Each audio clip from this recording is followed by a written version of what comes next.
ये आपके कप के ऊपर लिखा क्या हुआ, मैं देख रहा था कुछ extra special husband. Extra special husband. तो ये आप देख सकते हैं। एक्स्ट्रा स्पेशल हस्बैंड, अब भाई क्या? Extra special husband Pandey ji हैं या नहीं है, ये तो इनकी वाइफ से पता चलेगा, लेकिन ये फिल्मों में एक एक्स्ट्रा स्पेशल तड़का जरूर डालते हैं। एक गाना पांडे जी के नाम से बड़ा मशहूर है, पांडे जी बजाएं सीटी। हालांकि वो गाना ये वाले पांडे जी पे नहीं है, लेकिन ये वाले पांडे जी जब स्क्रीन पे आते हैं ना, तो आप इनको देख के तो पहचान गए होंगे कि भाई सुशील पांडे जो हैं, अक्सर हमें वेब सीरीज में, फिल्मों में तरह तरह के किरदारों में दिखते हैं और दिल जीत ले जाते हैं। तो आज हमने थैंक यू सोचा सो कि मच। भाई वो वाले पांडे जी से तो बातचीत होती रहती है, तो आज ये वाले पांडे जी से भी जाना जाए कि नया क्या कुछ कर रहे हैं। एक वेब सीरीज आई है आपकी, मैंने सुना। Yes yes yes, so thank you so much Amit, मेरे से बात करने के लिए। अभी एक वेब सीरीज मेरी आई है, वो है ह्यूमन, जो कि जी डिज्नी हॉटस्टार पे अभी स्ट्रीम जी हो रहा है।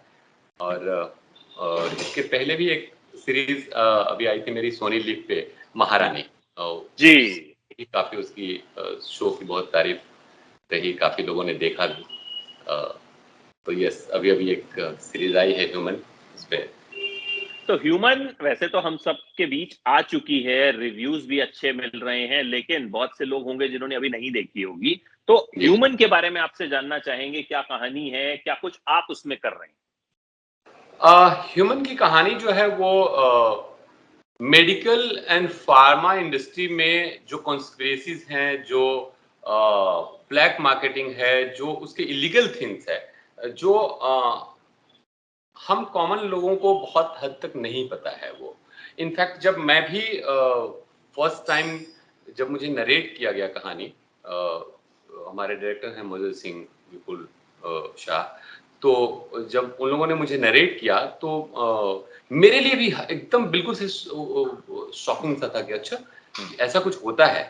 तो ऑफ कोर्स ये कहानी तो फिक्शनल है, कहानी एंड वर्ल्ड कहानी फिक्शनल बनाया गया है, बट रियलिटी के बहुत करीब है, वेल रिसर्च्ड है। और तो उसी के बारे में है। और ये कहानी जो है वो भोपाल मध्य प्रदेश में सेट की गई है, वहाँ की दुनिया में ही सेट की गई है। मेरा जो कैरेक्टर है और मेरी फैमिली का, वो दो स्ट्रेटा दिखाया गया है उस सीरीज में।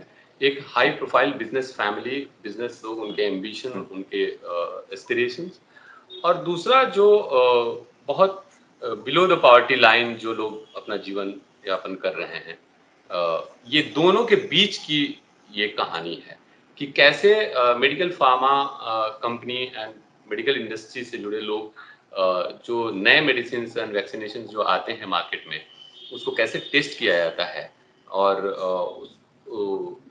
और कितनी गलतियां होती हैं उसमें, कितना कितना ज्यादा कि इंसानों को इंसान की तरह ट्रीट नहीं किया जाता। वो उसकी कहानी है बेसिकली। तो मेरा जो कैरेक्टर है वो जो मेन विक्टिम है वो हूँ मैं, वो फैमिली है। मेरी बीवी है, मेरा बेटा है एंड मेरी एक बेटी है। और कैसे एक गरीब आदमी, एक जो मेरा बेटा होता है, वो कैसे शॉर्टकट लेने के लिए कि फैमिली की स्थिति थोड़ी ठीक हो जाए, कुछ पैसे कमा लो, और कैसे वो उसमें एंटर करता है, कैसे वो ट्रैप होता है, and how the story unfold is the uh, show. अच्छा, हमने कोरोना काल जो पिछला वाला बीता, हालांकि इस वाले में तो अब तक जो हम सुन रहे हैं हॉस्पिटलाइजेशन उतना नहीं हो रहा है, वो हाँ अच्छी बात है। लेकिन पिछली जो सेकंड वेव बीती, वो मेरे ख्याल में हम सबने, मतलब जी या तो डायरेक्ट या इनडायरेक्ट किसी ना किसी को खोया। तो जी जी। क्या क्या इस सीरीज में उसको भी टच किया गया है? कोरोना की दूसरी लहर में जो कुछ हुआ, उससे भी कोई लेना देना है, या कोरोना से इसका कोई लिंक है ही नहीं? नहीं, रिलेटेबल जरूर है, क्योंकि ये टाइम और जो वक्त चल रहा है, वो उस वक्त ये शो का आना, मेरे समझ से ये कहानी बोलनी चाहिए थी, ये कहानी आनी चाहिए थी। मेरे लिए एक्चुअली ये शो लेने का भी सबसे बड़ा रीजन भी वही था कि बारिंग एवरीथिंग, ये शो का बनना और इस शो का आना जरूरी है। तो पर्टिकुलर कोरोना पे तो नहीं किया गया है, क्योंकि ये है बेसिकली, जैसे अभी हम लोग भी सुन रहे थे जब वैक्सीनेशन आ रहा था, उसकी टेस्टिंग चल रही है, ये हो रहा है, नेक्स्ट 6 महीने में आ जाएगा वैक्सीनेशन, नेक्स्ट 4 महीने में आ जाएगा, ये हो जाएगा, वो हो जाएगा, ये सब चल रहे थे। उस उसमें क्या क्या प्रोसीजर होता है और उसमें जो सही और गलत जो चीजें होती हैं उसके बारे में बताया गया है। नॉट पर्टिकुलर कोरोना, बट बहुत रिलेटेबल है मेरे समझ से। इस उसमें भी बहुत लोगों की सफरिंग हुई और हुई होगी डेफिनेटली।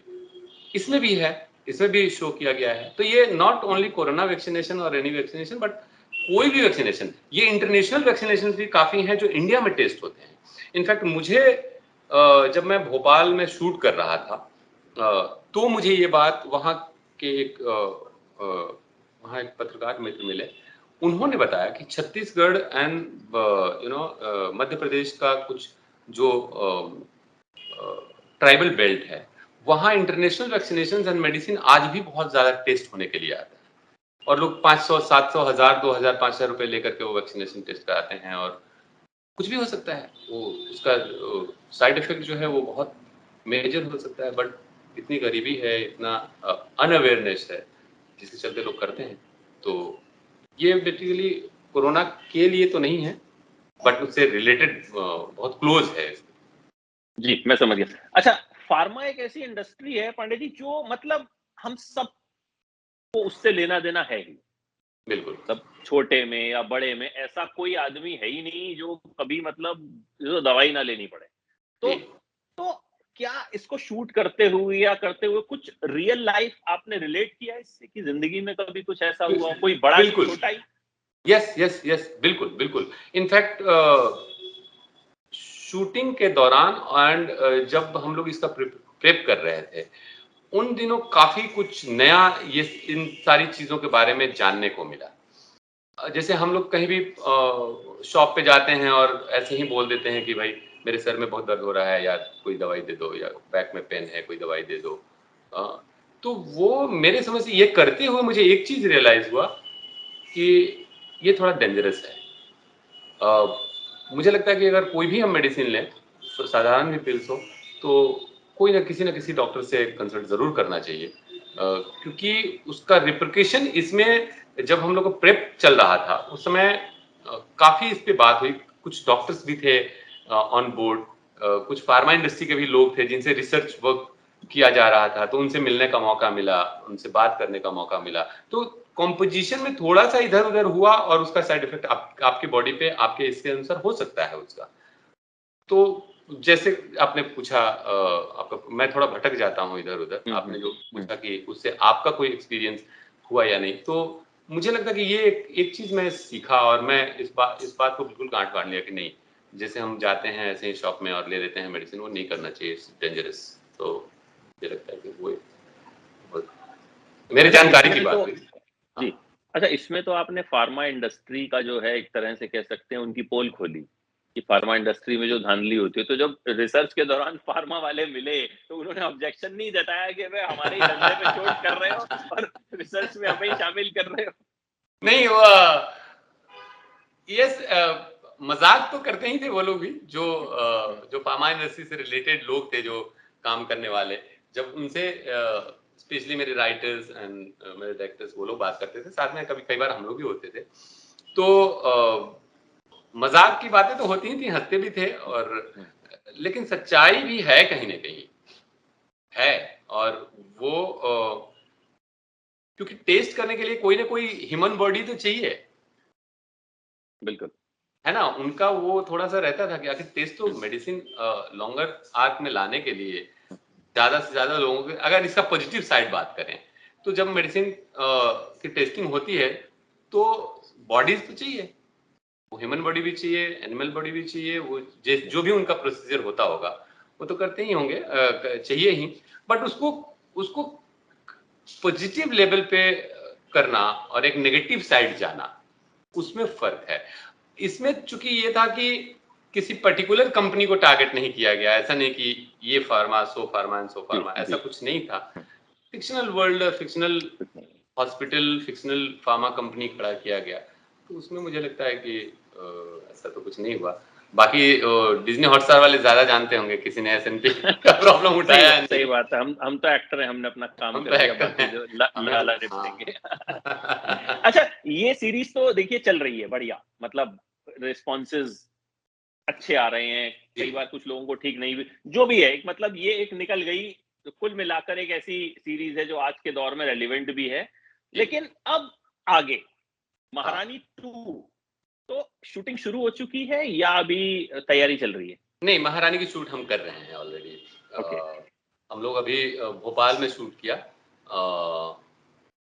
अभी मैं शूट कर रहा हूँ होशंगाबाद में, वो भोपाल के करीब ही है वहाँ। उसके बाद फिर कुछ लखनऊ है, जम्मू है, तो हम लोग शूट ऑलरेडी स्टार्ट कर चुके हैं। ऑलरेडी चल इवन हम लोगों ने लगभग 28-30 दिन शूट कर लिया है, या शूट चल। तो महारानी 2 में क्या दिखाया जाएगा, कुछ अगर थोड़ा बहुत शेयर कर पाए तो? 1 तो बहुत कामयाब देखिए, था। वर्ल्ड तो वही है जो आप महारानी आप देख ही चुके हैं। वर्ल्ड स्पेस वही है। मुद्दे थोड़े से बदल जाएंगे ऑफ कोर्स। बहुत ज्यादा नहीं बता सकता क्योंकि हमने एनडीए साइन किया है। नहीं बट नहीं। मुझे ऐसा लगता है स्क्रिप्ट पढ़ने के बाद, और या फिर अभी शूट भी कर रहा हूँ जिस टाइप का हो रहा है काम, तो मुझे लगता है कि और ज्यादा क्लोजली बिहार के उस एरा को और वहाँ के पॉलिटिक्स, वहाँ के क्राइम, वहाँ का कल्चर, वहाँ के लोग को ज्यादा इम्पैक्टफुली देखने को मिलेगा। मुझे ऐसा लगता है कि बहुत ही अच्छी स्क्रिप्ट है। तो अच्छा, हम लोग आपसे पूरा हाँ, आपसे एक चीज और मैं जानना चाहूंगा, जैसे ओटीटी आया, जी भाई थिएटर पिछले, ओटीटी एक तरह से मजबूरी में इवॉल्व हुआ, भाई कोरोना आ गया, हालांकि ओटीटी चल रहा था, लेकिन कोरोना बिल्कुल आया तो ऐसी मजबूरी आई कि भाई हम लोग, नहीं तो वैसे भी हो सकता है तो आपके घर में बैठ के शायद चाय पीते हुए बातचीत हम करते, लेकिन कोरोना ने एक ऐसा बांध दिया कि घर बैठ के दोनों को बातचीत करनी यस पड़ रही। यस। तो आपको लगता है कि कहीं ना कहीं ये भले ही मजबूरी में आया, लेकिन आप जैसे जो परफॉर्मर्स हैं उनके लिए ये बहुत बेनिफिशियल साबित हुआ कि पहले तो आते थे, फिल्म में रोल होता भी था, ठीक है कर दिया और चले गए, लेकिन वेब सीरीज में जब आते हैं तो जी एक तो स्पेस ज्यादा मिलता है, भाई 10 एपिसोड हैं, 8 जी एपिसोड, फिल्म तो क्या है 2 ढाई घंटे की है, उसमें तो एक सीन, 2 सीन, 3 सीन, और जी वो जी भी जी पता नहीं है जी शूटिंग तो कर। लेकिन आपको लगता है ओटीटी, आप जैसे जो परफॉर्मर्स हैं जिन्हें लोग जी पसंद करते हैं देखने के बाद, जी किरदार जी। भले ही छोटा होता है, हाँ उनके लिए हाँ, बहुत फायदे का सौदा साबित हुआ है? बिल्कुल बिल्कुल। अमित, मैं ये कहना चाहूंगा कि ऑफ कोर्स इस पैंडेमिक से जो है सब लोग अफेक्टेड हुए, इकोनॉमी इफेक्ट हुई, बहुत लोग अपने को खो दिए। लेकिन बोलते हैं ना कि कुछ भी अच्छा या बुरा होता है उसका एक साइड इफेक्ट भी होता है। तो अगर मैं अपने पर्टिकुलर फिल्म इंडस्ट्री की बात करूं, तो ओटीटी डिजिटल जो आया अभी, वो तो ब्लेसिंग ऑफ डिस्गाइज।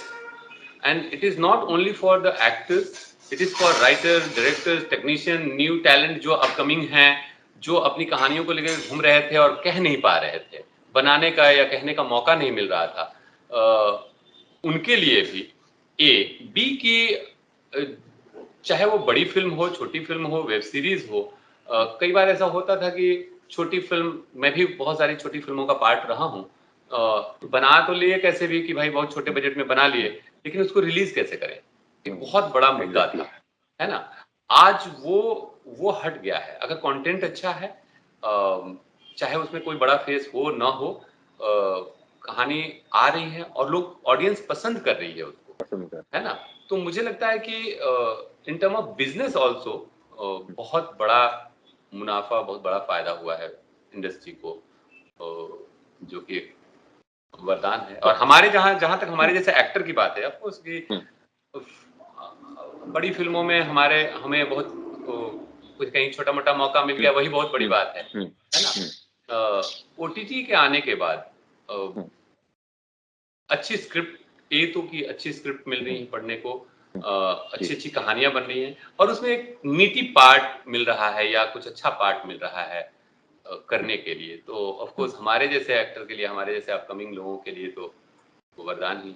और ये इसके लिए बहुत शुक्रगुजार हूँ उसके लिए, और ऑडियंस के लिए स्पेशली कि हमारे जैसे एक्टरों को भी लोग देखने को तैयार हैं। तो ऑडियंस जो है वो बहुत बहुत शुक्रिया उनके लिए। तैयार नहीं है, बहुत पसंद कर रहे हैं, मतलब सबसे बड़ी जी बात है कि लोग जी बहुत जी ज्यादा आपको पता है मतलब आजकल जो है लोगों का जो एक तरह से ड्राइंग रूम डिस्कशन है, क्योंकि अब जी। चाय की टपरी पे डिस्कशन थोड़े कम हो गए कोरोना की वजह से, वो हाँ, ज्यादातर पहले बड़े एक्टर्स की बातें हुआ करती थी। अब मैं जी, देखता हूँ कि वो अरे उस वेब सीरीज में देखा था यार वो जो था, मतलब वो डिस्कशन चेंज हो गया है। मतलब वाह! लोगों को जो छोटे-छोटे किरदार हैं, वो बहुत जी, जी। पसंद आ रहे हैं। तो हाँ, हाँ, अगर हाँ, अमित बिल्कुल सही आपने बोला। जैसे अभी मेरे साथ जो होता है कि जब 3-4 सीरीज़ मैं छोटा-बड़ा तो कर ही लिया। अभी जैसे इनसाइड एज आया, हुँ, मैं कर लिया, शो रिलीज़ हुई और मैं होशंगाबाद में था, मैं शूट कर रहा था। वहाँ कुछ लोग ऐसे मिले जिन्होंने बोला कि मैंने आपका शो देखा कल रात में, हुँ, और तो ये रजिस्टर करना, भले वो मुझे नाम से हुँ, नहीं जानते हैं, हुँ, बट कैरेक्टर से कि उसमें मैंने देखा, हुँ, उसमें मैंने देखा, हुँ, उसमें तो हुँ, बहुत अच्छा लगता है। और हुँ, ये इसीलिए क्योंकि एक तो मौका मिल रहा है हुँ, डिजिटल की वजह से हुँ, और हम वहाँ तक पहुँच पा रहे हैं। हुँ, हुँ। जी, तो बिल्कुल नहीं, आपने बिल्कुल। सही बोला कि वो थोड़ा मेरे पास भी जब आया तो जैसे ही मैंने तस्वीर देखी तो मैंने कहा अरे अच्छा इनका असली नाम जो है वो सुशील पांडे। अच्छा जी, जी, जी, तो जी। हम चेहरे से पहचानते हैं, हाँ, लेकिन हाँ। वही मैं कह रहा हूँ कि अब जो रिकॉग्निशन है वो एक जी। तरह से बढ़ रहा है। अच्छा ये बताइए कि अब तो वेब सीरीज कर रहे हैं और ये दौर आपने देखा, तो अब अगर मान लीजिए एक वेब सीरीज ऑफर होती है और एक बड़ी फिल्म ऑफर होती है, उसमें छोटा रोल होता है, तो सुशील पांडे की चॉइस क्या होगी?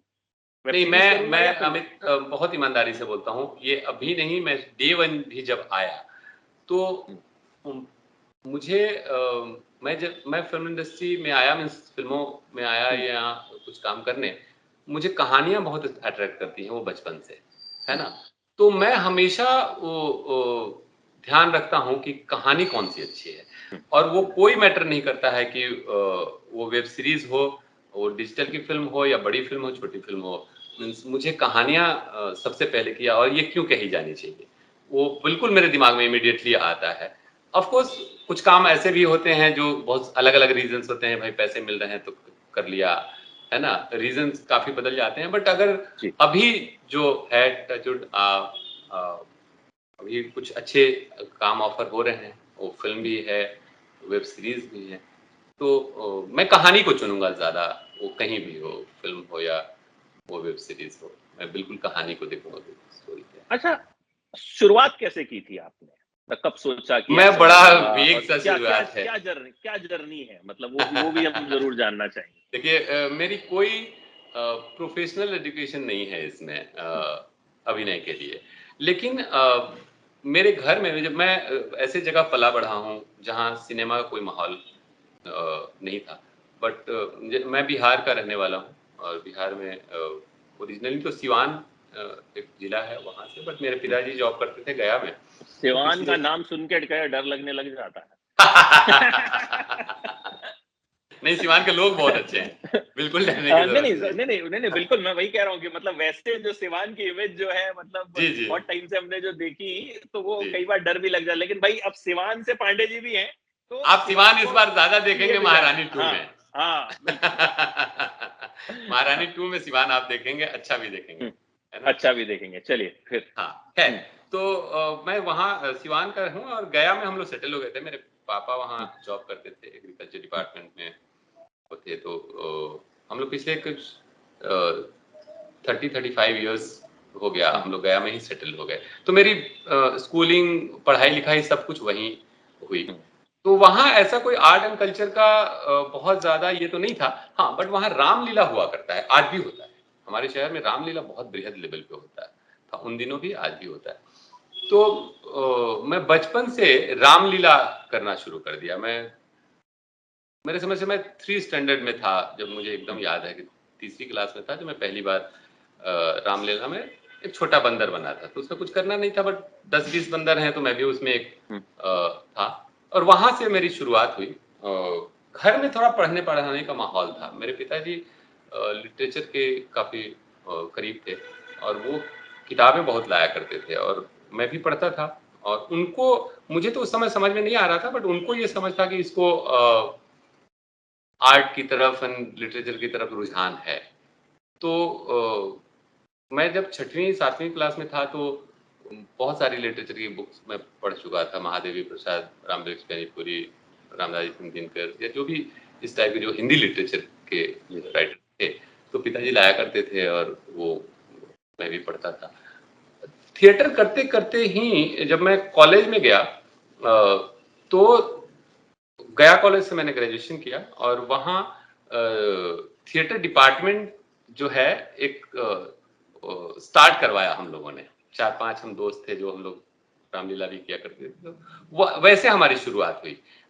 फिर जब मैं +2 कर रहा था, मीन्स इंटरमीडिएट हमारा हुआ करता था, तो हमारे पिताजी नहीं रहे उसके बाद। लेकिन हाँ, तब तक वो था अमित कि मैं कुछ इसी क्षेत्र में करना चाह रहा था, क्योंकि मायापुरी पढ़ता था और फिल्मी जितने भी मैगजीन्स और ये सब होता था, मुझे वो बहुत अट्रैक्ट करता था और बहुत मुझे मजा आता था वो सब सारी चीजें। बॉम्बे तो मेरे लिए बहुत दूर था तब कि तो ऐसे सोचा तो था कि इसी में कुछ करूंगा, बट जब पिताजी के जाने के बाद आई थिंक थोड़ी जिम्मेदारियों का बोध हुआ मुझे, और इससे थोड़ा हट करके फिर मैं पढ़ाई लिखाई किया। मैंने होटल मैनेजमेंट करके और फिर होटल में नौकरी करने चला गया।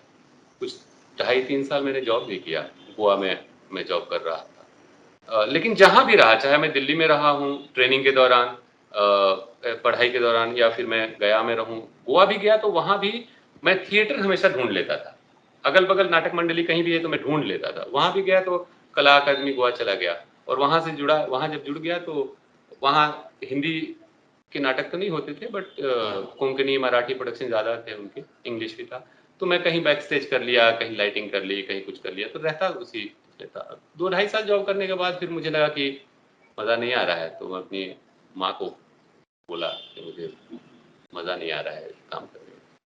तो उन्होंने बस 4-5 सेकंड का ही पॉज लिया, बोला कि नौकरी छोड़ दो, लेकिन उसके बाद क्या करोगे, वो उन्होंने बोला। मैं बोला कि इसे कैसे क्या करूँगा, तो नहीं, अब आप बड़े हो गए हैं, समझदार हो गए हैं, पढ़ लिख लिए हैं, जो करेंगे सोच समझ के करेंगे। तो मैंने नौकरी छोड़ दिया, फिर मैं दिल्ली चला गया।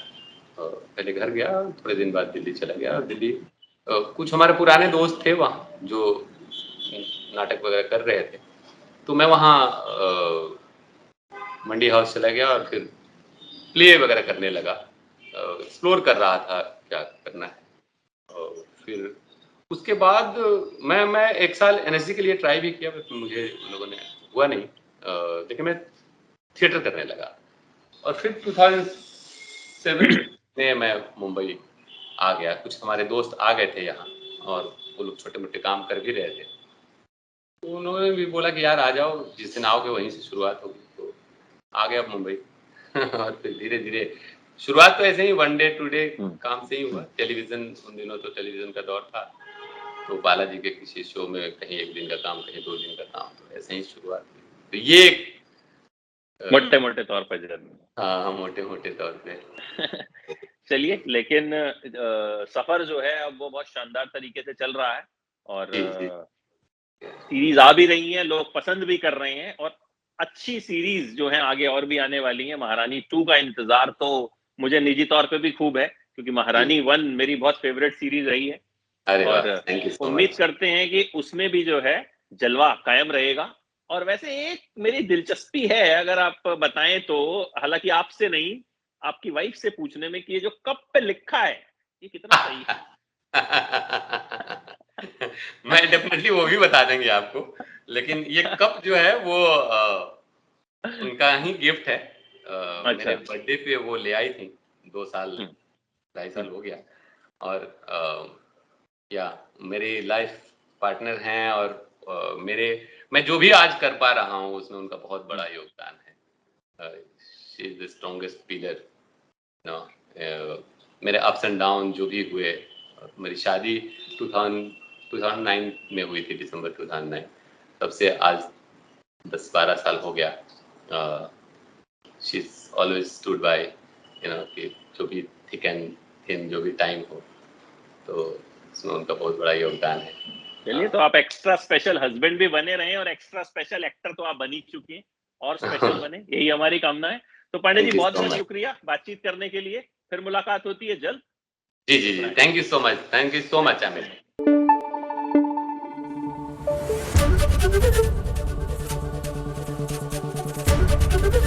एबीपी न्यूज आपको रखे आगे।